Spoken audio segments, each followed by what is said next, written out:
Christmas season మనకు సంవత్సరానికి ఒకసారి వస్తుంది కాబట్టి ఎవరు దుఃఖంతో ఉండకూడదు, ఎవరు కూడా నిరాశతో ఉండొద్దు, నిస్పృహతో ఉండొద్దు, చింతతో ఉండొద్దు. ఎందుకనంటే గొప్ప దేవుడు మన దగ్గరకు వచ్చాడు. ఎందుకంటే మనం ఆయన దగ్గరికి పోలేము కాబట్టి, మనం ఆయనను చేరుకోలేము, ఆయనను చూడలేము. కాబట్టి ఆయననే మనుష్య రూపముగా నరావతారిగా ఆయన మన దగ్గరికి వచ్చాడు. ఎందుకు మన దగ్గరికి వచ్చాడు? నీ సంకటాలు తీసివేయడానికి. నీకున్న చెర, నీకున్న బంధకాలు, నీకున్న అప్పుల బాధలు, నీకున్న అనారోగ్యం, ఇవన్నీ కూడా ఎవ్వరు కూడా తీయలేనిది ఆయన తీసివేయడానికని వచ్చాడు. హల్లెలూయా, హల్లెలూయా. కాబట్టి దీని వాక్యం ఏంటనంటే నిజమైన క్రిస్మస్ ఎలాగుంటుంది మనం నేర్చుకోవాలి. క్రీస్తు ఎందుకు నరావతారికి వచ్చాడు? ఒక కారణము, నశించిన దానిని వెదక రక్షించడానికి మనుష్య కుమారుడు ఈ లోకానికి వచ్చాడు. అది ఎక్కడుంది? లూకాసు వార్త 19వ అధ్యాయం 10వ వచనం. అక్కడ నశించిన దాన్ని అంటే చరిత్రలో చరిత్రహీనంగా ఎవరున్నారు? సమాజంలో అతిహీన స్థితికి ఎవరున్నారు? లోకానికి అందరికీ, ప్రపంచానికి పాపం తెచ్చింది ఎవరు? హవ్వ. అంటే ఒక స్త్రీ. ఆ స్త్రీ జాతి అంతా నశించిపోయింది. స్త్రీని చూసి కొంతమంది అయితే మరి ఉమ్మేస్తారు. అంత హీనమైన స్త్రీ జాతిని దేవుడు ఎంతగా ఎన్నుకున్నాడు. ఆ స్త్రీ జాతి నుండే లోకరక్షకుడు బయలుదేరాడు. హల్లెలూయా, హల్లెలూయా. అయితే మత్తయి సువార్త 1వ అధ్యాయంలోనే 5 స్త్రీలను దేవుడు అక్కడ పైకి ఎత్తాడు. ఫస్ట్ ఎవరున్నారు అని అంటే తామారు ఉన్నది, తన భర్త తండ్రితో, తన మామతో పిల్లలు కన్నది. 2వది రాహాబు, ఆమె వేశ్య. 3వది బత్షెబ, ఆమె ఊరియా భార్య. చూడండి, 4వది రూతు, శపింపబడిన మోయాబు దేశపు స్త్రీ. ఒకరి భార్య 10 తరాలైనా కానీ వాళ్ళు ఇశ్రాయేల్లో చేరకూడదు, అలాంటి శపింపబడిన స్త్రీ. ఆమె దేవుడు ఎన్నుకున్నాడు, ఏర్పాటు చేసుకున్నాడు. చూడండి, తర్వాత కన్య మరియ. ఆమె కన్యగా ఉండి ఆమె పరిశుద్ధాత్మ వలన గర్భం ధరించింది. కానీ పరిశుద్ధాత్మ వల్ల గర్భం ధరించిందని నీకు తెలుసు, నాకు తెలుసు. అక్కడ భర్త అయిన యోసేపు ఆమెను రహస్యంగా విడిచిపెట్టాలనుకున్నాడు. ఎందుకు? పెళ్లి కాకుండా గర్భం ధరించింది. కాబట్టి స్త్రీలను దేవుడు ఎంతగా ఎన్నుకున్నాడంటే క్రీస్తు వంశావళిలో వాళ్ళు ఇన్క్లూడ్ అయ్యారు. ఫస్ట్ వాళ్ళని ఎత్తిపట్టి చూపిస్తున్నాడు దేవుడు. అందుకని నశించిన దాన్ని వెదక రక్షించడానికి. ఇంకా ఏమంటాడు దేవుడు? రోగులకి కానీ ఆరోగ్యం గల వారికి వైద్యుడు అక్కరలేదు. రోగులు అంటే ఎవరు? పాపులు, నీచులు, ఆరోగ్యం చెడిపోయిన వారు, లేదా సమాజంలో హీనమైన వారు. వాళ్ళ కొరకు నేను వచ్చినాను, నీతిమంతుల కొరకు నేను రాలేదు. రోగులకే కానీ ఆరోగ్యం గల వారి కొరకు వైద్యుడు అక్కర్లేదు అంటున్నాడు. కాబట్టి దేవుడు చెప్పిన ప్రతి మాట కూడా ఎంత అక్షరాల సత్యమో. ఒకటేమో నశించిన దాని వెదక రక్షించడానికి వచ్చాడు. 2వది వచ్చేసి అపవాది క్రియలను లయం చేయడానికి. 1 యోహాను 3వ అధ్యాయము 8వ వచనం. అపవాది క్రియలను లయం చేయడానికని ఆయన పరలోకం నుండి భూలోకానికని వచ్చాడు. 3వది, ఎవరు కూడా దేవుని చూడలేడు కానీ యోహాను సువార్త 1:18 తండ్రి రొమ్ముననున్న అద్వితీయ కుమారుడే ఆయనను బయలుపరిచాడని ఇక్కడ మనం నేర్చుకుంటున్నాం. ఆయన బయలుపరచకపోతే మనకు దేవుడు ఎవరో తెలియదు, దేవుడు ఎలాగుంటాడో తెలియదు. ఎందుకనంటే కోటి సూర్యకాంతుల వెలుగుతో ఆయన ఉంటాడు. కాబట్టి ఆయనను ఎవ్వరం దగ్గరికి పోలేము, ఆయనను చూడలేము. అలాంటి మహిమగల మరి దేవుడు. కాబట్టి ఆయనను బయలుపరచడానికి, ఆయనను మనకు వెల్లడిపరచడానికి యేసు ప్రభువే నరావతారిగా ఈ లోకానికి వచ్చేసి, యోహాను సువార్తలు అంటాడు కదా, ఫిలిప్ అంటాడు యేసయ్యను, మాకు తండ్రిని చూయించనంటే ఇప్పుడు ఏమంటున్నాడు ఆయన? ఫిలిప్పు, ఎంతకాలం నేను మీతో ఉండాలి? నన్ను చూసినవాడు నా తండ్రిని చూసినవాడు. నేను నా తండ్రి ఏకమై ఉన్నాము. అందుకని యెషయా గ్రంథంలో అంటాడు కదా, ఆయనే మరణమును మృంగివేశాను. యేసయ్యనేమో సిలువలో మరణమయ్యాడు, కానీ పాత నిబంధనలో ఏమంటున్నాడు? ఆయనే పరిశుద్ధ దేవుడే మరణాన్ని మృంగివేశాడు. అంటే తండ్రి కుమారుడు ఇద్దరు ఏకమై ఉన్నారు. కాబట్టి మనల్ని రక్షించడానికి ఇద్దరు కూడా ఏకంగా ఆయన నరావతారిగా వచ్చినట్టు ఇక్కడ మనం చూస్తున్నాం. వాక్యం చూడండి, కీర్తన 47వ వచనం. అప్పుడు పుస్తకపు చుట్టలో నన్ను గూర్చి వ్రాయబడిన ప్రకారం నేను వచ్చి ఉన్నాను. అంటే ఎక్కడి నుంచి? పుస్తకపు చుట్టలో, గ్రంథంలో వ్రాయబడిన ప్రకారం, ప్రవచనాల నెరవేర్పు ప్రకారం ఆయన వచ్చాడు. ప్రవచనాలు నెరవేర్పనంటే చూడండి, ఆయన ఆదికాండము 3వ అధ్యాయం 15వ వచనం నుండి మలాకీ గ్రంథము 4వ అధ్యాయము 1వ వచనం వరకు ప్రవచనాలన్నీ కూడా ఆయనను గురించి రాస్తున్నారు. కాబట్టి ఆయన రాబోతున్నాడు అని మలాకీ అయిపోయిన తర్వాత మత్తయి సువార్తలో ఆయన రానే వచ్చాడు. అది నెరవేర్పు జరిగింది. ప్రవచనాల ప్రకారము ఆయన వచ్చి ఉన్నాడు. ఆయన వచ్చిన తర్వాత ఆయన ఏమంటున్నాడంటే, నా దేవా నీ చిత్తము నెరవేర్చుట నాకు సంతోషము. మనము కూడా ఆయన చిత్తంలో ఉన్నామా? ఆయన చెప్పిన ప్రకారంగా మనం వచ్చామా? ఆయన సంకల్పం చొప్పున మనం వచ్చామా? లేదా మనంతా మనం వచ్చామా? మనం ఎలాగొచ్చాము? ఆయన చిత్తం చొప్పున. ఎఫెసీ పత్రిక 1వ అధ్యాయము మొదటి 3 వచనాలు ఏమైనా ఉంటుందంటే, జగత్తు పునాది వేయబడకంటే ముందే మనందరినీ ఆయన క్రీస్తులో దాచాడు. హల్లెలూయా. కాబట్టి కాలం సంపూర్ణమైనప్పుడు ఒక్కొక్కరు, నీ కాలం అప్పుడు నీవు, నా కాలం అప్పుడు నేను, ఎవరెవరికి ఏ టైం నియమించాడో ఆ టైం ప్రకారము మనం ఈ లోకానికి వచ్చినట్టు మనం చూస్తున్నాం. మనమందరము కూడా పుస్తకపు చుట్టలో రాయబడిన ప్రకారము, లేదా ఆయన సంకల్పం చొప్పున, ఆయన ప్లాన్ చొప్పున మనం ఆయన ఎప్పుడైతే ఈ లోకానికి పంపుతున్నాడో ఆ టైంలో మనం వస్తున్నామని ప్రభు ఇక్కడ మనతో మాట్లాడుతున్నాడు. హల్లెలూయా. అందుకని రాయబడిన ప్రకారము ఆయన వచ్చాడు. తర్వాత ఆయన ఏమంటున్నాడంటే, నీ చిత్తము నెరవేర్చుట నాకు సంతోషం.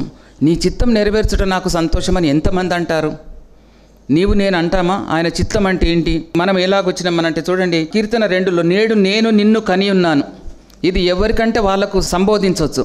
ఇది యేసు ప్రభువుకు లేదా నీకు నాకు. నేడు నేను నిన్ను కని ఉన్నాను. తల్లి గర్భం నాకు రూపొందించ మునిపే మన ఎముకలన్నీ ఎలాగ ఎదుగుచున్నావో ఆయన తెలుసుకుంటున్న దేవుడు కదా, చూస్తున్న దేవుడు. మన వెంట్రుకలు, మన ఎముకలు ఎలాగ ఎదుగుతున్నవి. 139వ దావీదు కీర్తన. తల్లి గర్భంలో నువ్వు రూపించక మునిపి మనం ఎలాగూ ఫామ్ అవుతున్నాము, ఎలాగో ఎదుగుతున్నాము, ఎలాగో అభివృద్ధి అవుతున్నాం. మనం స్కానింగ్ చేస్తుంటే మనం చూస్తున్నాం. ఫస్ట్ మంత్ ఎలాగుంటుంది, సెకండ్ మంత్ ఎలాగుంటుంది, థర్డ్ మంత్ ఎలాగుంటుంది. దేవుడు లోపల మన ఎముకలను, మనల్ని ఎలాగో ఆయన అభివృద్ధి చేస్తున్నాడు. ఎంత చక్కగా అందులో మనం చూడవచ్చు. మన తల వెంట్రుకలన్నీ కూడా లెక్కించి వ్రాసిన దేవుడు. ఆకాశపు నక్షత్రములకు పేర్లు పెట్టిన దేవుడు. పెడతాడా? అసలు లెక్కించవచ్చా?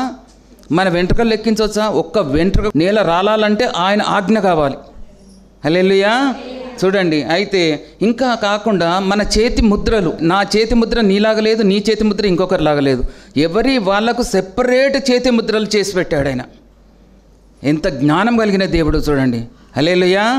కాబట్టి ఇలాంటి వచనాలన్నీ చూస్తే మనం చాలా ఆశ్చర్యపోతాం. చాలా అద్భుతకరుడు, బలవంతుడైన దేవుడు, ఆశ్చర్యకరమైన దేవుడు మనకు దొరికాడు. కాబట్టి నేను ఎందుకు భయపడాలి? దేవుడు మనకు ఏది కావాలో అది అడగకంటే ముందే ఇస్తున్నాడు. ఎందుకు అనంటే మనం నమ్ముకున్న దేవుడు అలాంటి ఆశ్చర్యకరమైన దేవుడు, అలాంటి మహత్తర శక్తి కలిగిన దేవుడు. కాబట్టి అలాంటి అద్భుతమైన కార్యాలు అనేలా చేస్తున్నాడని మనము నేర్చుకుంటున్నాం ఇక్కడ చూడండి. అందుకని ఆయన చిత్తంలో మనం సంతోషించాలి. ఆయన చిత్తం ఏంటో మనం తెలుసుకుంటే మనం నోరు తెరుస్తాం. నిజంగా ఆయన చిత్తాన్ని నేను సంతోషించగలుగుతానా? ఇంకా రాను చూస్తే కఠినమైన పరిస్థితిలో ఆయన చిత్తాన్ని మనం నెరవేరుస్తామా? నేను ఇక్కడ ఉన్నా, నాకు అన్ని పరిస్థితులన్నీ బాగున్నాయి. నేను సౌదీ నుంచి వచ్చే వరకు అయ్యగారు సంఘాన్ని ఏర్పాటు చేశాడు. ఆయన్నే ఫౌండర్, ఆయన్నే అందరి ఆత్మలు సంపాదించాడు. నేను వచ్చి మంచి హాయిగా వాక్యం చెప్తున్నాను. దాన్ని తీసుకొని వెళ్ళి ఎడారిలో నన్ను నిలబెట్టాడు అనుకోండి, వాక్యం చెప్పగలుగుతానా? పైన ఎండ, కింద ఇసుక కాలుతుంటుంది. ఎలాగ నేను ఇది చెప్తాను? కానీ నాకు ఎలాగుంది ఇప్పుడు? పచ్చిక బయళ్ళలో కదా, 23వ దావీదు కీర్తనలో ఎలాగుంది?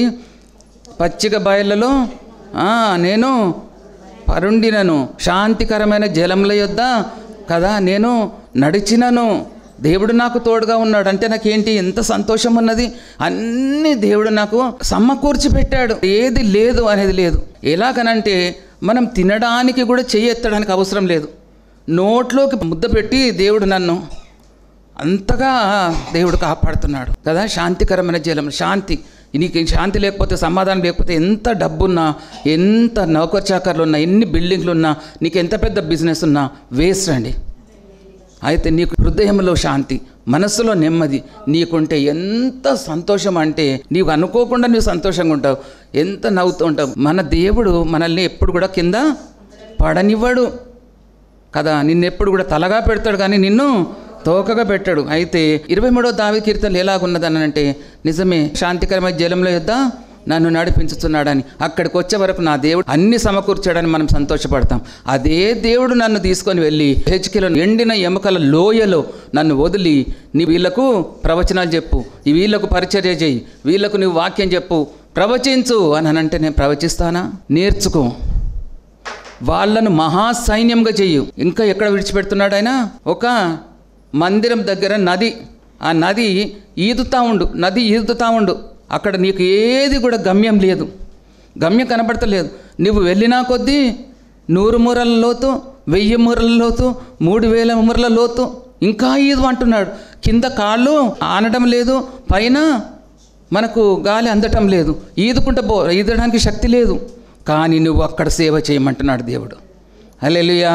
సేవకులను బలపరచాలి, వాళ్ళ ధైర్యపరచాలి. మేము ఎండిపోయి ఉన్నాము, మేము చేతకాని స్థితిలో ఉన్నాము, మా దగ్గర డబ్బు లేదు, మా దగ్గర ఏమీ లేదు, అయినా నా దేవునిలో నేను బలవంతురాలిని, నేను ఆత్మతో నిండిన దాన్ని, నా లోపల శక్తి ఉన్నది, నా లోపల పరిశుద్ధాత్మ ఉన్నది, నేనున్న నీతో, ఎలాంటి నువ్వు అభ్యంతర పడొద్దు, ఎలాంటి నువ్వు చింతపడొద్దు అని సేవకులను బలపరిచేవారిగా మనం ఉండాలి. చూస్తే ఎండిన ఎముకల లోయ, తర్వాత ఇక్కడ చూస్తే మందిరపు మెట్ల ముందు నది. మందిరంలోకి ఎలాగ వెళ్తావు? నువ్వు ఈదుకుంటూ వెళ్తావా? ఏం చేస్తావంటే కింద కాళ్ళు ఆనటం లేదు, పైన మన గాలి అందటం లేదు. కానీ నువ్వు ఈదడానికి శక్తి లేదంటే నా దేవుడు నిన్ను చేపట్టి నడిపిస్తాడు, నిన్ను విడివాడు, నిన్ను ఎడబాయాడు, ఎల్లప్పుడూ నీ తోడు ఉంటాడు. ఇమ్మానుయేలు దేవుడు, నీ కొరకు దిగి వచ్చిన దేవుడు. చపలగడ స్తోత్రాలు చెల్లిస్తాం. పెద్ద పెద్ద చర్చెస్ లోపల అందరు గవర్నమెంట్ సర్వెంట్స్ ఫస్ట్ రాగానే ప్రతి ఒక్కరు కూడా దశభాగాలన్నీ కూడా రెడీగా పెట్టుంటారు. ఎందుకంటే వాళ్ళకి 31కే జీతాలు పడతాయి. గవర్నమెంట్ సర్వెంట్స్ అందరూ, డినామినేషన్ చర్చెస్ అంతా కూడా. కాబట్టి అన్ని పుష్కలంగా ఉన్నాయి. వాళ్ళకు దేవుడు ఎక్కడున్నాడు? పేరుకు మాత్రం మనం ఆరాధన చేస్తున్నాం, అలాగ చేస్తున్నాం, ఇలాగ చేస్తున్నామని.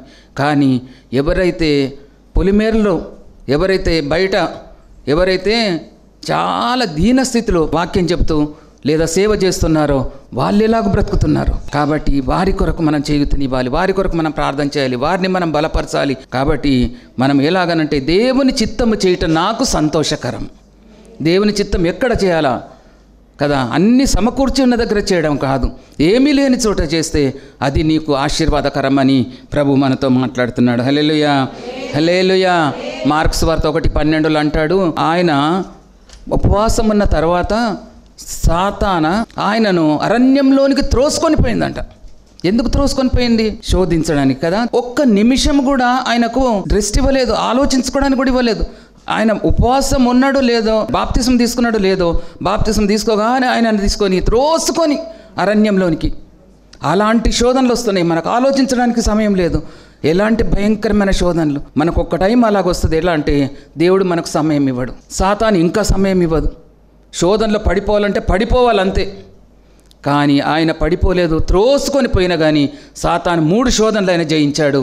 ఆయన జయించి మనకు మాదిరిగా నిలబడ్డాడు. ఆయన చిత్తం చేయటం నాకు సంతోషకరం. అందుకనే ఆయన బాప్తిస్మం తీసుకొని ఒడ్డుకు రాగానే, ఈయనే నా ప్రియ కుమారుడు, ఈయన యందు నేను ఆనందిస్తున్నాను, ఈయన మాట వినుడి. ఆకాశంలో నుండి శబ్దాలు వస్తున్నాయి, ఆకాశంలో నుండి స్వరాలు వస్తున్నాయి, ఆకాశంలో నుండి మాటలు వస్తున్నాయి. ఇవి ఎక్కడ? ఒకడు ఉర్మిడు అంటున్నాడు, ఒకడేమో ఏదో శబ్దమైంది అంటున్నారు. ఆయనతో ఉన్న శిష్యులే. కాబట్టి ఆయనతో ఉన్న శిష్యులు ఆయన ఇంటో ఆయనను గ్రహించలేకపోయారు. కానీ మనకెంత దేవుడు బట్టబయలు చేస్తున్నాడు అండి. చప్పలు కూడా స్తోత్రాలు చెల్లిస్తాం. హల్లెలూయా, హల్లెలూయా. క్రిస్మస్ అని అంటే మనందరికీ సంతోషమే.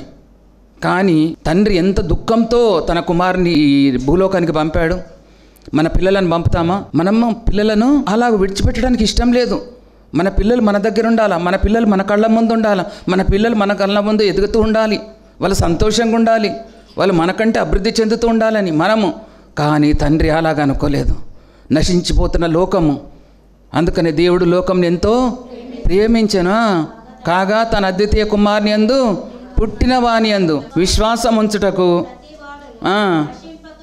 ప్రతి వాడును నశింపక నిత్య జీవం పొందుటకు ఆయనను మనకు అనుగ్రహించెను.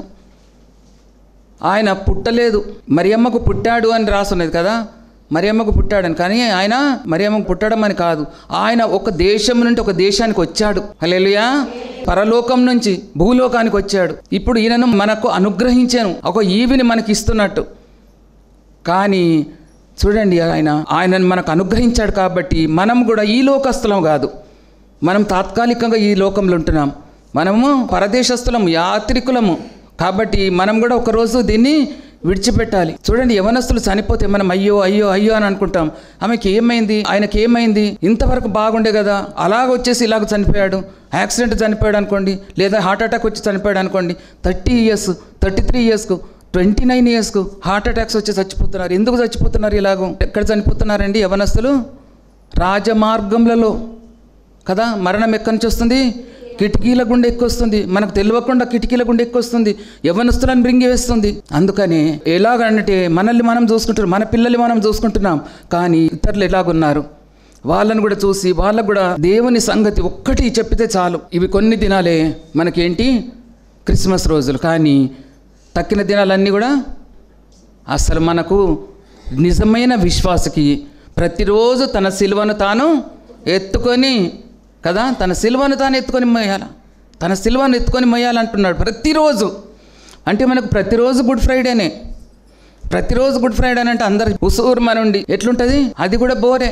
కానీ మనం దేవుణ్ణి సిలువ మీదనే విడిచిపెట్టడం కాదు, దేవుణ్ణి పశువుల తొట్టిలోనే విడిచిపెట్టడం కాదు. ఎలాగో ఆయన ఎదుగుతూ ఉన్నాడు, మనం ఎదుగుతూ ఉండాలి. బాప్తిసం తీసుకున్న రోజు ఎలాగున్నావో కొంతమంది 10 ఏండ్లైనా 20 ఏండ్లైనా అలాగే ఉంటారు. పిల్లలు పెరిగి పెద్దగాకపోతే నడవకపోతే ఎంత బాధ. ఎక్కడెక్కడ చూపిస్తాం మెంటల్ రిటార్డెడ్ అని చెప్పేసి కదా, వాడిని ఒక దాంట్లో వేసేస్తాం, డాక్టర్ దగ్గర తీసుకెళ్తాం, ఇంకా వీడు పనికిరాడని.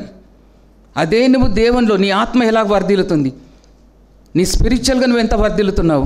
ఆనందకరమైన ఈ సంతోషకరమైన దినాలు మనం ఏం చేస్తున్నామనంటే, ఆ ఒక్క దినం కొరకు ఎన్ని దినాల నుంచి మనం సెలబ్రేషన్స్, గ్రాండ్ క్రిస్మస్ అని, సెమీ క్రిస్మస్ అని, విమెన్ క్రిస్మస్ అని, ఇంకా చిల్డ్రన్ క్రిస్మస్ అని, యూత్ క్రిస్మస్ అని, ఇవన్నీ మనం పెట్టుకుని ఎందుకు తినడానికి కదా, మనకున్న సమస్తం మనం చూయించుకోవడానికి, దేవుణ్ణి ఆరాధించడానికి ఏం లేదు అందులో. అనుకుంటున్నాం మనం దేవుణ్ణి ఆరాధిస్తున్నామని. ఆరాధించేవారు దేవుణ్ణి ఎలాగ ఆరాధించాలి, ఆత్మతో సత్యముతో ఆరాధించాలి. ఈ ఆత్మతో ఆరాధిస్తున్నావా, ఎలాగ ఆరాధిస్తున్నాం? తిండి కేక్స్ కొరకు, బిర్యానీల కొరకు, లేదా మంచి బట్టల కొరకు, లేదా నగల కొరకు, లేదా నా ఇల్లు డెకరేట్ చేసుకున్నా, లేదంటే నేను కొత్త వస్తువులు తీసుకొని వచ్చిన చూడండి అని చెప్పి చూయించుకోవడానికి కొరకు. కానీ నా దేవునికి ఎక్కడ కూడా స్థలం లేదు. మనమేమో ఊరంతా మనదే, ఎక్కడ చూసినా మనమే. ఆఖరికి నా దేవునికి ఎవరు స్థలం ఇచ్చారండి? పశువులు ఇచ్చాయి. ఆయన సృష్టికర్తనే పశువులు ఎరిగి ఆ పశువులన్నీ అంట ఒక దగ్గరికి ఒకటి, ఒకదాని దగ్గరికి ఒకటి జరిగి స్థలం చేస్తే ఆ పశువుల తొట్టిలో ఆయనను పరుండబెట్టాడు. ఆయన ఎక్కడ పుట్టాడు ఎవరికీ తెలియదు. ఏ చెట్టు కింద పుట్టాడు, ఏ పుట్ట కింద పుట్టాడు, ఏ త్రోవల పుట్టాడు ఎవరికీ తెలియదు. కానీ ఈయన ఎక్కడున్నాడు?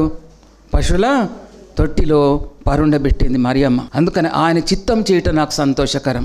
చూడండి ఫిలిప్పీ 2:5-8, ఆయన చిత్తము చేయటం నాకు సంతోషకరం అన్నాడు. తండ్రి చిత్తం చేయటం నాకు సంతోషం అన్నాడు. ఆయన ఏ చిత్తం చేయటం సంతోషం అన్నాడు? మనకు మన తండ్రి డబ్బులు ఇస్తే మనకి ఎంత సంతోషం, మనకు బట్టలు ఇస్తే మనకి ఎంత సంతోషం, చిన్న పిల్లలకు చాక్లెట్స్ ఇస్తే ఎంత సంతోషము. ఒక పిల్లోడంట ఒక రాయిని తీసుకొని ఎగరేసుకుంటూ వెళ్తుండడంట. రాయిని తీసుకొని ఇట్లా ఎగరేసుకుంటూ వెళ్తుంటే ఒక అతను అన్నాడంట, అరే నీకు ఒక చాక్లెట్ ఇస్తాను, ఒక రాయి ఇవ్వరా అన్నాడంట. నేను ఇవ్వ అన్నాడంట వాడు. నేను ఇవ్వను అంటే సరే అని వాడు మళ్ళీ ఇంకా అలాగే వెళ్తున్నాడంట. వీనెనక ఆ పెద్ద ఆయన వెళ్తున్నాడంట. అయితే మళ్ళీ ఒక్క చాక్లెట్ కాదురా, నీకు 10 చాక్లెట్లు ఇస్తా, నాకు ఆ రాయి ఇవ్వవా అన్నాడంట. 10 చాక్లెట్లకు ఆ రాయి ఇవ్వమంటే సరే నాకు 10 చాక్లెట్లు ఇస్తున్నావు కదా అంటే ఇవ్వు అది ఫస్ట్, అప్పుడు నేను ఇస్తా అంటే 10 చాక్లెట్లు తీసుకొని ఆ రాయి ఇచ్చిండట. అది చూస్తే పెద్ద వజ్రం. హల్లెలూయా. వీనికి దాని విలువ తెలియదు. విలువ తెలిసిన వాడు ఎవడు? ఆ పెద్ద మనిషి. ఆయన తీసుకొని వెళ్ళి కొన్ని కోట్లకు అది పడగలెత్తాడంట. ఆయన చూస్తే పిల్లోని దగ్గర ఉంది కాబట్టి దానికి విలువ లేదు. నా యేసయ్య ఆ పశువుల శాలలో ఉన్నాడని చెప్పేసి ఆయనకు విలువ లేకుండా అయిందా? పశువులు ఆయనకి ఇచ్చిన కానీ తూర్పు దేశపు జ్ఞానులు వచ్చి ఆయనను మ్రొక్కారు. హల్లెలూయా. తూర్పు దేశపు జ్ఞానులు, వాళ్ళు ఎంత సంపద గలవారు, వాళ్ళు ఎంత జ్ఞానం గలవారు, వాళ్ళు వచ్చి ఆయనను మ్రొక్కారు. గొల్లలు ఏ తెలివి లేని వాళ్ళు ఎక్కడ ఊరు బయట పోయి మందలను కాచుకుంటుంటే వారికి దేవదూత కనబడి అక్కడ లోకరక్షకుడు అంటే ఎవరికి దేవుడినా? సామంతులకు, సామాన్యులకు, రాజులకు, ధనికులకు, పేదవారికి అందరికి కూడా ఆయన దేవుడు అని అక్కడ చూపిస్తున్నాడండి. హల్లెలూయా, హల్లెలూయా. దేవునికి స్తోత్రం. 1 సంవత్సరం అంతా తిరిగారంట జ్ఞానులు. కానీ గొల్లలు మాత్రం చెప్పిన చోటుకు వచ్చేసి చక్కగా మొక్కిపోయారు. ఇక్కడ చూడండి, ఈయన తండ్రి చిత్తం చేయటం నాకు సంతోషం అంటున్నాడు కదా. ఆ తండ్రి చిత్తం ఏంటదనంటే క్రీస్తు యేసు కలిగిన మనస్సును మీరును కలిగి ఉండండి. ఆయన దేవునితో సమానంగా ఉండుట విడిచిపెట్టకూడని భాగ్యం అని ఎంచుకొనలేదు, కానీ మనుషుల పోలిక రిక్తుని స్థితి ఇది తండ్రి అయిన దేవునికి కావాలి. నా కుమారుని నేను ఆయన దేవునిలాగా పంపటం లేదు, ఆయన మనుష్య కుమారుని స్వరూపము, ఆయన దాసుని స్వరూపము, మళ్ళీ రిక్తునిగా చేస్తున్నాడు. తన స్థాయి నుంచి తగ్గిన స్థితి, అది నా తండ్రికి చిత్తం చేయటం నాకు సంతోషం అంటున్నాడు. నీ తండ్రి నీవు డబ్బులు అడుగుతున్నావేమో, ఆయన ఇవ్వకపోయేవరక ఎప్పుడన్నా ఇస్తామని చెప్పేసి ఇష్టం ఉన్న మాటలు తిట్టి మనం వెళ్ళిపోతాం. కానీ ఎప్పుడైనా తండ్రిని సంతోషపరిచామా? ఇహలోకపు తండ్రిని, పరలోకపు తండ్రిని సంతోషపరిచామా? కానీ తన ఒక్కడే ఒక కుమారుడు, తన అద్వితీయ కుమారుడు ఏం చేశాడు? తన తండ్రితో కూడా విడిచిపెట్టకూడని భాగ్యమని ఎంచుకొనక దాసుని స్వరూపం ధరించాడు. తర్వాత రిక్తుని స్థితికి వచ్చాడు. శిలువ మరణం అంతా తగ్గించుకున్నాడు ఆయన. శిలువ మరణం ఎవరు పొందుతారో? శాపగ్రస్తులు పొందుతారు. ఎంత భయంకరమైన పాపులు, అది అతి కఠినమైన శిక్ష. దాన్ని ఆయన ఎంచుకున్నాడు. హల్లెలూయా. కాబట్టి ఆయన అవన్నీ వదిలేసుకొని, ఆయన ఎందుకు అనంటే, ఆయన ఒకవేళ వదలకపోతే ఆయన ఒక్కడే దీవెన పొందుతాడు. కానీ ఆయన అవన్నీ వదిలేసుకుంటే సర్వ మానవాళికి దీవెనలు వస్తున్నాయి. హల్లెలూయా. ఆయనను పంపించిండే లోకమంతా కూడా ఆయన ద్వారా రక్షింపబడడానికి. అందుకని అవన్నీ వదులుకొని ఆయన వచ్చాడు. నీవేం వదులుకుంటున్నావు ఈ క్రిస్మస్కు కదా? మనమేం వదులుకుంటున్నాం చూస్తే, ఆత్మల రక్షణ కొరకు మనం ఏం వదులుకుంటున్నాము? మన ధనాన్ని వదులుకుంటున్నామా? మన వస్తువులు వదులుకుంటున్నామా? ఇల్లు వదులుకుంటున్నామా? మనకున్న సమస్తం వదులుకుంటున్నామా? మన తల్లిదండ్రులను వదులుకుంటున్నామా? మన పిల్లల్ని వదులుకుంటున్నామా? ఒక శిష్యుడు అంటున్నాడు, అయ్యా నా తండ్రి చనిపోయే స్థితిలో ఉన్నాడు, నేను పోయి పాతి పెట్టుకుని అంటే దేవుడు ఏమంటున్నాడు? మృతులు తమ మృతులను పాతి పెట్టుకుని నువ్వు వచ్చి నన్ను వెంబడించు. అంతే. వాళ్ళు ఏమైనా చేసుకుంటారు, కానీ నీవు నాతో ఉంటే నిత్య జీవం, నీవు నాతో ఉంటే నీకు పరలోకం, నేనుండే చోట నీవు ఉంటావు అంటున్నాడు. హల్లెలూయా, హల్లెలూయా. అందుకని ఈ లోకంలో అంతా కూడా వ్యర్థం, నువ్వు వదిలేసేయి, నువ్వు వచ్చి నన్ను వెంబడించానంటున్నాడు. కాబట్టి ఇక్కడ చూస్తే ఆత్మల రక్షణ కొరకు, తండ్రి చిత్తం కొరకు ఆయన సమస్తం వదిలేశాడు. మనం ఏమి వదిలేస్తున్నామో ఒక్కసారి జ్ఞాపకం చేసుకోండి. లాస్ట్ది లూకాసు వార్త 1:38. ఇదిగో ప్రభు దాసరాలను నీ మాట చొప్పున నాకు జరుగునుగాక. ఎవరంటున్నారు ఈ మాట? మరియా ఎవరు? యేసయ్య తల్లి. యేసయ్య తల్లి పెళ్ళైందా? పెళ్లి కాలేదా? పెళ్లి కాని అమ్మాయిని గబ్రియేలు దూత చేయమంటున్నాడు, నీవు గర్భవతి. ఆమెకు ప్రధానమైంది, రేపో ఎల్లుండో పెళ్ళి. అక్కడ 2 కుటుంబాలు గ్రాండ్గా పెళ్లి చేయాలని అనుకుంటున్నవి. అలాంటి టైంలో గబ్రియేలు దూత వచ్చి నీవు గర్భవతివి అంటే ఎలాగుంటుంది? ఎంత నిందలు, ఎంత అవమానాలు 2 కుటుంబాల మధ్యలో, లేదా ఆ పరిసర ప్రాంతాల్లో ఎంత గ్రాండ్గా పెళ్లి చేయాలనుకుంటే ఇప్పుడు ఏంది ఇది వచ్చిందని ఒక్క నిమిషం కూడా ఆమె ఆలోచించలేదు. ఇదిగో ప్రభు దాసురాలను నీ మాట చొప్పున నాకు జరుగునుగాక. ఆమె తన శరీరంలో యేసు ప్రభువుకు చోటివ్వడానికి ఆమె ఒప్పుకున్నది. చప్పలు కొట్టండి. నీ శరీరము ఆయనకు అర్హమైనందుగా ఉన్నదా? ఆమె పవిత్రురాలు, ఆమె పరిశుద్ధురాలు, ఆమె ప్రార్థన పర్రాలు, ఆమె మంచి పేరు గలది, నీతి గలది, ఎన్ని చెప్పినా తక్కువే ఆమెది. అందుకని దేవుడు ఆమెను ఎన్నుకున్నాడు. సర్వోన్నతుని శక్తి నిన్ను కమ్ముకుంటున్నదని అనగానే ఆమె ఏమంటుందంటే, ఇదిగో ప్రభు దాసరాలు, అయ్యో ఇది నాకేలాగు జరుగును అని అంటున్నది ఒక్క నిమిషం. ఎందుకనంటే పురుషుని ఎరగని దాన్ని నేను. యోసేపు కూడా అమ్మో ఈమె తప్పు చేసిందని రహస్యంగా ఆమెను విడిచిపెట్టాలనుకున్నాడు. అక్కడ దేవదూత కనబడ్డది. ఆయన కూడా ఎన్ని అవమానాలు, ఎన్ని నిందలు. ప్రెగ్నెంట్ అయిందా అన్నిది, ఎవరికి ప్రెగ్నెంట్ అయిందో ఏమో, ఎవరికి కడుపు చేసుకున్నదేమో, ఎన్నెన్ని మాటలు అన్నారో, ఎన్నెన్ని నొప్పించారో ఆయనను. ఆయన అన్నిటికీ తల ఉంచాడు. మనం దేనికి తల ఉంచుతున్నాం? నువ్వు క్రైస్తవురాలు, నువ్వు క్రైస్తవుని అంటే మనం తల ఉంచుతున్నామా? అవును, నేను నా క్రీస్తు కొరకు నేను బాధలు అనుభవిస్తాను, నేను నిందలు అనుభవిస్తాను, నేను అవమానం అనుభవిస్తాను అని అంటున్నామా? ఆమెకు నొప్పులు వస్తుంటే గాడిద మీద ఎక్కించుకొని ఒక్కొక్క ఇంటికి తిరుగుతున్నాడు యోసేపు. స్థలం ఇవ్వండి, నా భార్య నిండు చూలాలు, స్థలం ఇవ్వండి అంటే గాడిద మీద ఎక్కించుకున్న తర్వాత నొప్పి వస్తుంటే, నడుస్తూ ఉంటే ఎంత భయంకరమైన పెయినో అది ప్రెగ్నెంట్ ఉన్న వాళ్ళకు, నొప్పులు తీసిన వాళ్ళకు అర్థమవుతుంది. కాబట్టి ఒక్కొక్క ఇంటికి వెళితే ఏ ఒక్క ఇల్లు కూడా ఇంకా ఎన్ని మాటలు అన్నారు వాళ్ళు, సిగ్గు లేకుండా ఎందుకు వచ్చావు, మమ్మల్ని అడగడానికని వచ్చావని, పెళ్ళి కాకుండానే గర్భమైందని ఎన్నెన్ని మాటలు అన్నారు. అన్ని మాటలు ఆమె పడడానికి, దేవుని చిత్తం అంగీకరించడానికి ఆమె సంతోషంగా అంగీకరించింది. నా దేవుని చిత్తం చేయటం నాకు సంతోషకరం. మనం అలాగున్నామా? సంతోషకరంగా మనం చేయడానికి, ఆయన చిత్తం చేయడానికి మనం సంతోషంగా ఉన్నామా? ఈ క్రిస్మస్ సీజన్లో ఏది నువ్వు విడిచిపెడుతున్నావు? నీ ఆనందం విడిచిపెడుతున్నావా? నీ తిండి విడిచిపెడుతున్నావా? జకర్యా పాట పాడుతున్నాడు, ఎలిజబెత్ అమ్మ పాట పాడుతుంది, మరియమ్మ పాట పాడుతున్నది ఎంత చక్కగా. మరియమ్మ ఎలిజబెత్ అమ్మ ఇంటికి వస్తే, ఎలిజబెత్ అమ్మనంట ఆమె పాస్టర్ అమ్మగారంట. పాస్టర్ అమ్మగారు లేచి ఆమెకు వందనాలు చెప్తున్నది. హల్లెలూయా. ఎప్పుడైతే మరియమ్మ ఇంటిలోనికి రాగానే ఎలిజబెత్ అమ్మ గర్భంలో ఉన్న శిశువు గంతులేసింది. ఎప్పుడు నేను బయటకు రావాలా, ఎప్పుడు నేను ఆయనకు సేవ చేయాలా? లోపల ఉన్న శిశువులు గంతులు ఇస్తున్నారు మన దేవునికి సేవ చేయాలని. బయటకు వచ్చిన తర్వాత లోకాన్ని చూసి మనం పడిపోతున్నాం. ఎలాంటి స్థితిలో మనం ఉన్నాం? నిజమే, నా దేవుని చిత్తం చేయటం నాకు సంతోషకరం. ఎప్పుడు సంతోషకరము? నీ దేవుని నువ్వు అంగీకరించు. ఫస్ట్ నువ్వు అంగీకరించి నువ్వు బాప్తిస్మం తీసుకో. నువ్వు బాప్తిస్మం తీసుకుంటే అప్పుడేమవుతుందంటే ఇదంతా కూడా వ్యర్థం అనిపిస్తుంది. ఏది చూసినా కానీ మనకి ఇష్టం అనిపించదు.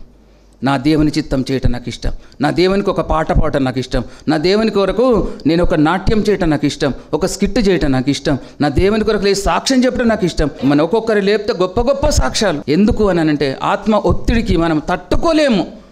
ఆత్మ ఎప్పుడైతే నిన్ను ఫోర్స్ చేస్తుందో నువ్వు లేచి నిలబడు. సాక్ష్యం లేని బ్రతుకంట వ్యర్థం. ఫస్ట్ నువ్వు దేవుని అంగీకరించు, తర్వాత దేవునికి నువ్వు ఆయన చిత్తం చేయడానికి నువ్వు సంతోషంగా నువ్వు ఒప్పుకుంటావు. మరి మరియమ్మని చూసి అంత చిన్నది ఆమె దేవుని కొరకు ఏం చేస్తుంది? నా ప్రభు చిత్తం నేను నెరవేర్చడానికి నాకు సంతోషకరం అంటున్నది. కాబట్టి ఆమె తన శరీరంలో ప్రభువుకు చోటిచ్చింది. నీవు నీ హృదయంలో ఇప్పుడు ఎక్కడ పశువుల పాకలో కాదు పడుకోబెట్టేది, నా హృదయంలో నా దేవుడు పడుకోవాలి. నా దేవునికి ఏం కావాలా? ఆలయం కావాలా? నా హృదయంలో అది మేయించట్లాగా, అదొక పశువుల తొట్టిలాగా కావాలా? నా దేవుడు నా లోపల పడుకోవాలంటే అంత పరిశుద్ధంగా నువ్వు ఉన్నావా? ఒకవేళ నువ్వు పరిశుద్ధంగా లేకపోతే ఆయనకు అయిష్టమైంది ఏమున్నదో ఇప్పుడే నీలో నుండి తొలగించుకొని నువ్వు దేవుని కొరకు పరిశుద్ధంగా నువ్వు జీవించు. ప్రభు నీ లోపలికి వస్తాడు. ప్రభు నీ లోపల ఇప్పుడు ఆయన మనం అనుకుంటున్నాం ఆయన ఎక్కడున్నాడు, ఏం సంగతి అని ఎప్పుడో వస్తాడులే అనుకుంటున్నాం. ఆయన ఎక్కడున్నాడు అనుకున్నావు? అక్కడ లేడు, మన సంఘపు గుమ్మం దగ్గర ఉన్నాడు ఆయన. హల్లెలూయా. గుమ్మం దగ్గర, డోర్ దగ్గర ఉన్నాడు. లోపలికి అడుగు పెట్టడానికి ఎంతసేపు అవుతుంది? అంతసేపటి లోపల ఆయన వచ్చేస్తాడు. అంత దగ్గరగా ఉన్నాడు ఆయన. సంఘపు గుమ్మం దగ్గర ఉన్నాడు. ఎన్నో సంఘాలు ఆయన రాణిస్తలేవు, కానీ మనము వైడ్ ఓపెన్ చేశాము ఆయన కొరకు. కాబట్టి ఆయన ఎప్పుడైనా రావచ్చు. నీవు ఆయనతో వెళ్ళడానికి సిద్ధంగా ఉంటే దేవుని నువ్వు స్తుతించు, దేవుని నువ్వు ఆరాధించు. ఎంతమంది సిద్ధంగా ఉన్నారు? కళ్ళు మూసుకొని ప్రార్థన చేసుకోనండి. పరిశుద్ధుడమ్మ పరలోకపు తండ్రి, మీ పాదం లెక్కలేనని స్తుతులు స్తోత్రం. ఈ క్రిస్మస్ దినాల్లో ప్రభా, నిజమైన క్రిస్మస్ అంటే ఏంటో మేము నేర్చుకున్నాం. మీరెందుకు ఈ లోకానికి వచ్చారో మేము తెలుసుకున్నాం. దేవా, బిడ్డలందరూ కూడా చక్కగా వాక్యం విన్నారు. ఈ వాక్యం ప్రభా ఫలించి అభివృద్ధి పొందడానికి సహాయం దయచేయండి. ఎంతమంది అయితే టీవీ ముందు కూర్చొని వింటున్నారో వారందరినీ మీరు ఆశీర్వదించండి, వారి అక్కర్లు తీర్చండి. రక్షణ లేకపోతే రక్షణ దయచేయండి. ఎంతమంది అయితే అప్పుల బాధలతో ఉన్నారు, ఎంతమంది అయితే అనారోగ్యంతో ఉన్నారు, ఎంతమంది అయితే ప్రభా లేవలేని స్థితిలో ఉన్నారు, కన్నీరు కారుస్తున్నారు ప్రభా, వారందరూ మీరు జ్ఞాపకం చేసుకోండి. ఎవరెవరు ఏ అక్కరతో ఉన్నారో వారి చెరను తొలగించండి అయ్యా. వారి పాపం నుంచి విడిపించండి, వారి అంధకారం నుంచి విడిపించండి అయ్యా. చీకట్లో కూర్చున్న వారికి వెలుగును మీరు ప్రసరింపజేశారు. మాకు రాబోతున్న క్రిస్మస్ మేమెంతో ఆనందకరంగా ఆత్మతో మేము ఆరాధించే బిడ్డలుగా మమ్మల్ని ఆశీర్వదించమని, నా ప్రార్థన పరిశుద్ధ పలు చేసుకునే ప్రతిఫలం దయచమని